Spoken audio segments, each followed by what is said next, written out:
কুমিল্লার সার্বিক উন্নয়নের নজর থাকবে এবং কুমিল্লা কোনো মতেই বঞ্চিত হবে না।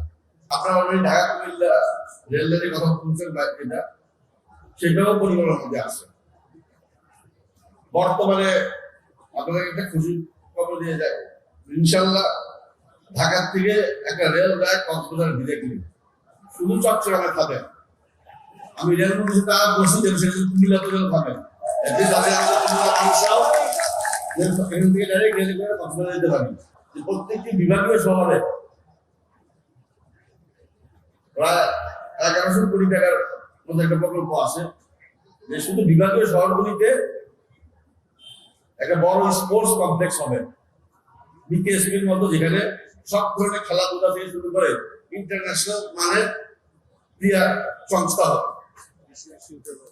বিদেশ থেকেও লোকজন থাকতে পারে, খেলাধুলা হতে পারে। আমাদের কুমিল্লা বিভাগীয় শহর এখনো হয় নাই, তারপরও ইনশাল্লাহ এটা কুমিল্লাতে আসবে। আর কুমিল্লাও ইনশাল্লাহ বিভাগ হবে।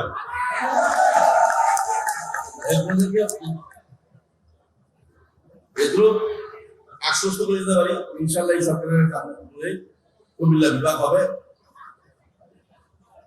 আমি অলরেডি প্রধানমন্ত্রীর কাছে, উনি চাঁদপুর যাচ্ছিলেন, তো যাওয়ার পথে বগুড়ার একটা অংশে একটা জনসভায় গেছিলেন, ওখানে ওনার কাছে কৃষি মন্ত্রণালয়, কৃষি বিশ্ববিদ্যালয় আবদার করছিলাম। উনি ওটা দেখতেছেন, কিন্তু গতকালকেই আমি আমাদের কুমিল্লা বিশ্ববিদ্যালয় যে নতুন উপাচার্য এসছেন, উনার সাথে আলাপ করেছিলাম যে যেহেতু বিশ্ববিদ্যালয় সম্প্রসারণ করতেছে, অ্যাটলিস্ট আমাদের এখানে একটা কৃষি ইনস্টিটিউট হয় এই বিশ্ববিদ্যালয়ের আন্ডারে। উনি অলরেডি আমাকে কমিট করছেন যে যত তাড়াতাড়ি সম্ভব আমাদের কুমিল্লা বিশ্ববিদ্যালয়ের আন্ডারেই একটা অনুষদ করবেন, যে কৃষি অনুষদ, যাতে আমাদের এই এলাকায় কৃষি এলাকা যারা এই ব্যাপারে পড়াশোনা করতে চায় বা রিসার্চ করতে চায়, তাদের জন্য সেই সুযোগটা কুমিল্লা বিশ্ববিদ্যালয়ে থাকে।